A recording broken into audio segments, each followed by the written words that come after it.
नमस्कार, आप देख रहे हैं ब्रेकिंग बिहार। आज का हमारा चर्चा का विषय है कि 5 सितंबर को 6 राज्यों में 7 सीटों पर जो उपचुनाव हुए थे उसके परिणाम क्या दर्शाते हैं। क्या INDIA मजबूत हुई है, क्या भारतीय जनता पार्टी एनडीए कमजोर हुआ है। जिस प्रकार से परिणाम आए हैं, हालांकि एक सीट सिर्फ बंगाल में बीजेपी की चली गई है, बाकी बीजेपी की जो सीटें थी वह यथावत थी, और एक सीट जो है त्रिपुरा में बीजेपी ने वाम दलों से जीती है। इन्हीं विषय पर बात करेंगे। हमारे साथ राजनीतिक विश्लेषक सुमन कुमार हैं। सुमन जी, कल जिस प्रकार से परिणाम आया था, आपने देखा मीडिया ने भी इसको बहुत ज्यादा तवज्जो नहीं दिया। G20 की जो बैठक होने वाली है उसी को लेकर के प्रोग्राम चल रहा था। अगर यही सिर्फ अगर हम घोसी की बात करते हैं, हालांकि घोसी पहले भी समाजवादी पार्टी के पास थी, लेकिन जो समीकरण इन दिनों जो बने थे ओपी राजभर से लेकर के, ओपी राजभर का कहा जाता है कि सिर्फ 50,000 करीब वोट घोसी इलाका में है, और न सिर्फ बीजेपी के मुख्यमंत्री, 2 उप मुख्यमंत्री, बल्कि दर्जनों मंत्री लगातार वहां कैंप कर रहे थे। वैसे में समाजवादी पार्टी ने अपनी वो सीट बरकरार रखी।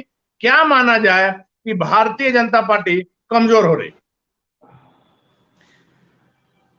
निश्चित तौर से जब से INDI का गठन हुआ है उसके बाद से फिजा बदल चुकी है।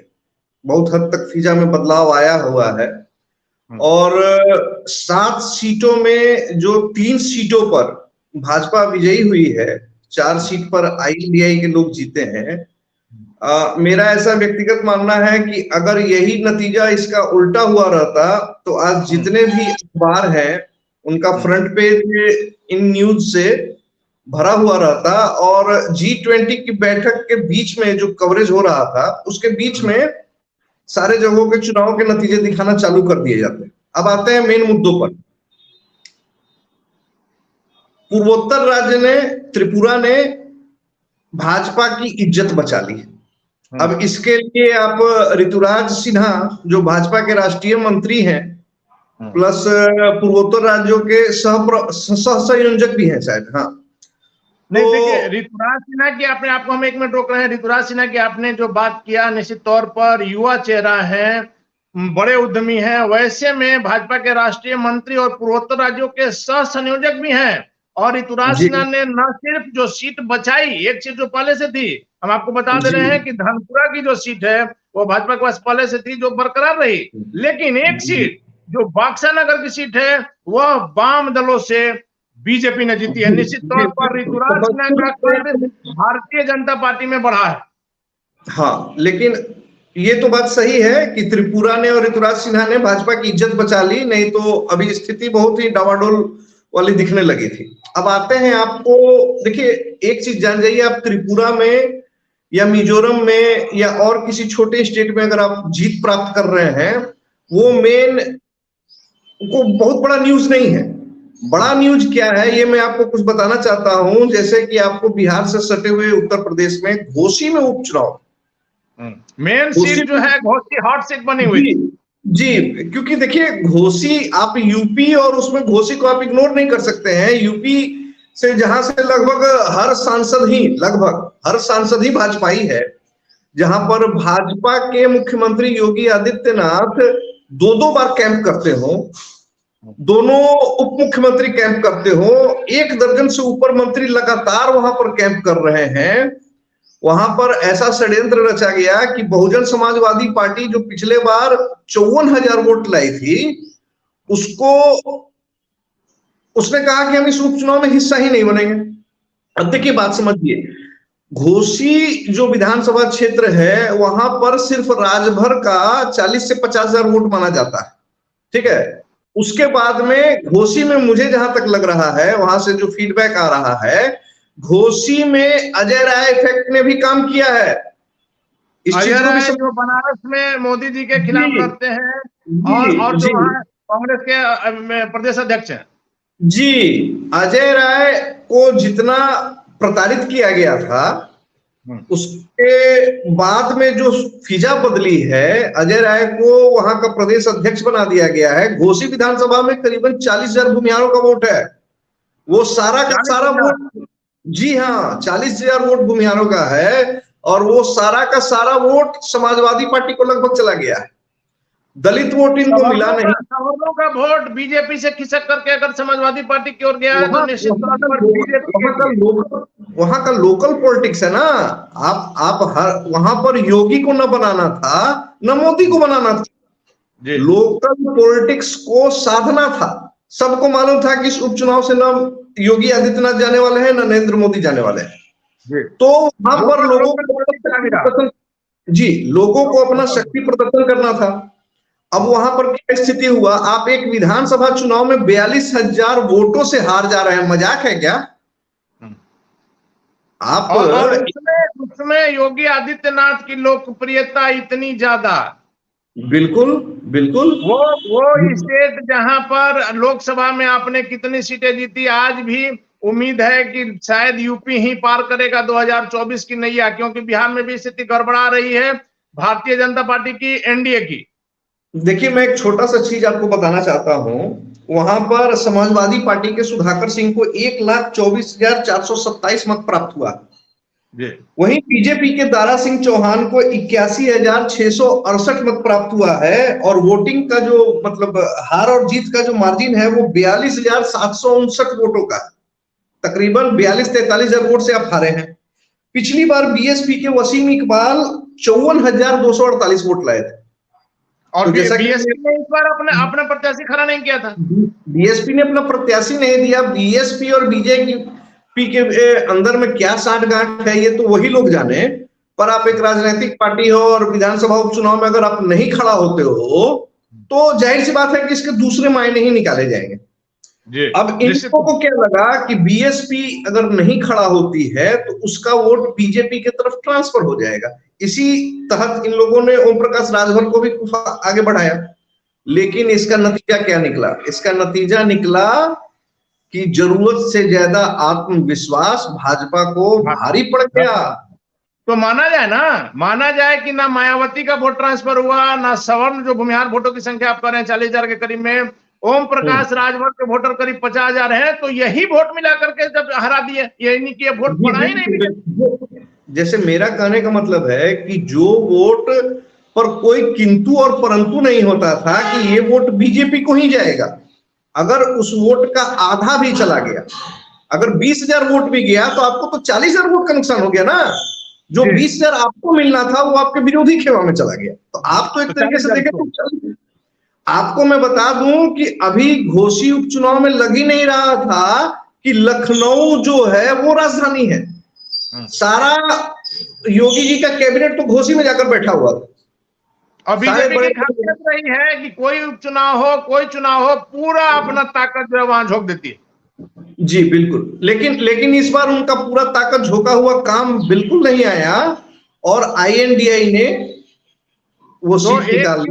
एक चीज और आपका मानना होगा सुमन जी, जैसा आपने अभी कहा कि वहां ना विधानसभा पर कोई असर पड़ने वाला था योगी सरकार पर और ना मोदी सरकार पर, लेकिन जब हर चुनाव कहा जाता है कि एक वार्ड का भी चुनाव रहता है तो भारतीय जनता पार्टी इन दिनों मोदी के चेहरे पर लड़ती है, वैसे में मोदी का तिलिस्म कहीं ना कहीं कम होता नजर आ रहा है।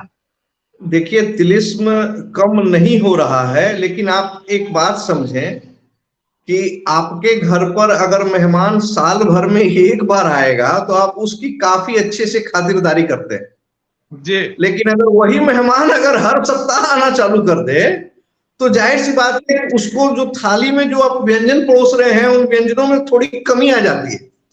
तो मोदी का नाम लेकर कितना चुनाव जीतिएगा? हर चुनाव आप लोग तो लोकसभा मोदी के नाम पे लड़ते हो, विधानसभा मोदी के नाम पर लड़ते हो, अब वार्ड का चुनाव ही केवल मोदी के नाम पर लड़ना बाकी रह गया है। लेकिन बीजेपी वालों का बस चले तो ये लोग तो वार्ड का चुनाव भी जो है आदरणीय मोदी जी के नाम पर लड़ेंगे, मोदी जी के नाम पर। जी, ऐसा तो नहीं है अकेला मोदी जी क्या क्या करेंगे। मोदी जी ग्लोबल नेता बन गए हैं, लगातार इतना तो तय है कि पूरे विश्व में प्रधानमंत्री मोदी ने भारत की साख बढ़ाई है, लेकिन भारत में कोई उनके बाद कोई दूसरा चेहरा नजर नहीं आ रहा है। बीजेपी हर जगह से मोदी के चेहरे पर अगर बात होगी तो एक अकेला आदमी क्या क्या करेगा? देखिए, हम लोग थोड़ा विषयांतर हो जाएंगे, लेकिन अटल बिहारी वाजपेयी के समय में दूसरी पंक्ति में बहुत बड़े बड़े नेता दिखते थे। अभी थोड़ा अभाव, ऐसा नहीं है कि बीजेपी में योग्य और सक्षम नेता नहीं है, बहुत सारे लोग आगे नहीं किया जा रहा, आगे नहीं किया जा रहा, लेकिन न जाने किस बात का भय है या कुछ और है, अंदर की राजनीति है, खींचतान है, क्या है कि एक बात बीजेपी को समझ लेना होगा, हर चुनाव आदरणीय मोदी जी के नेतृत्व में उनके नाम पर नहीं जीता जा सकता है। आपको जनता ने काम कर लिए भेजा है, आप काम पर फोकस करें, अनावश्यक टीका टिप्पणी और विवादास्पद मुद्दों से दूर रहें। कभी आप इंडिया के चक्कर में पड़ते हो, कभी आप इंडिया भारत के चक्कर में पड़ते हो। कहने का मतलब यह है कि आप हमेशा एक नया नया मुद्दा ढूंढ लेते हो जिससे कि आम जनता को यह महसूस होता है कि ये सारे मुद्दे हमारे भले के लिए, हमारे भविष्य के लिए कोई मायने नहीं रखते। चलिए सुमन जी, मेरा आखिरी सवाल है कि इस यह जो परिणाम जो आए हैं, 4 जो है वो इंडिया के दलों को मिला है और 3 एनडीए को मिला है, इसका चूंकि आप देख रहे हैं कि लोकसभा चुनाव बहुत नजदीक है, वैसे में इन परिणामों से निश्चित तौर पर INDIA के हौसले और बुलंद होंगे और कहा जा रहा है कि इनकी एकता से मोदी सरकार भी डर गई है। वैसे में 2024 की क्या तस्वीर आप देखिए 2024 की तस्वीर बहुत ही विकट दिख रही है।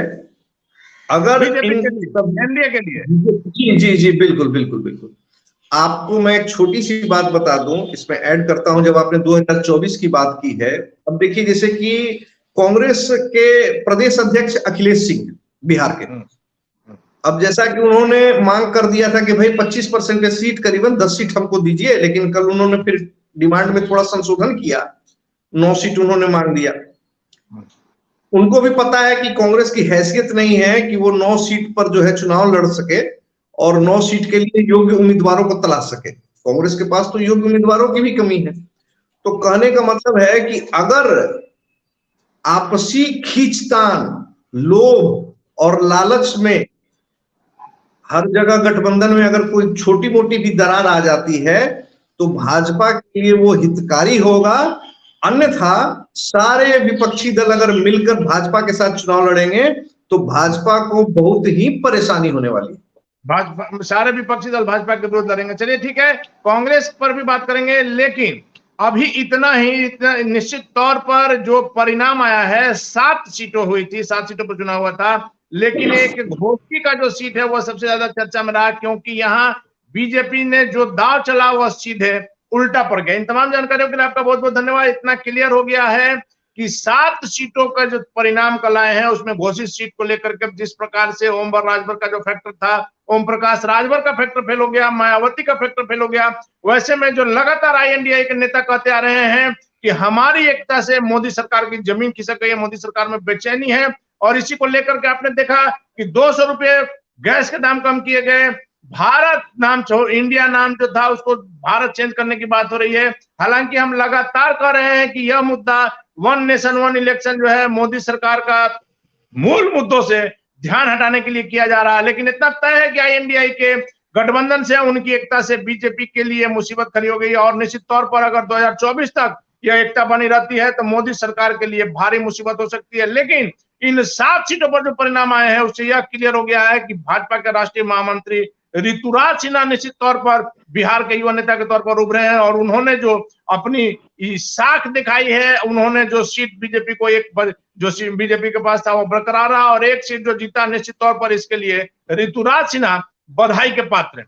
आगे और भी खबरों के लिए लगातार आप बने रहिए हमारे साथ। फिलहाल हमें दीजिए इजाजत, नमस्कार।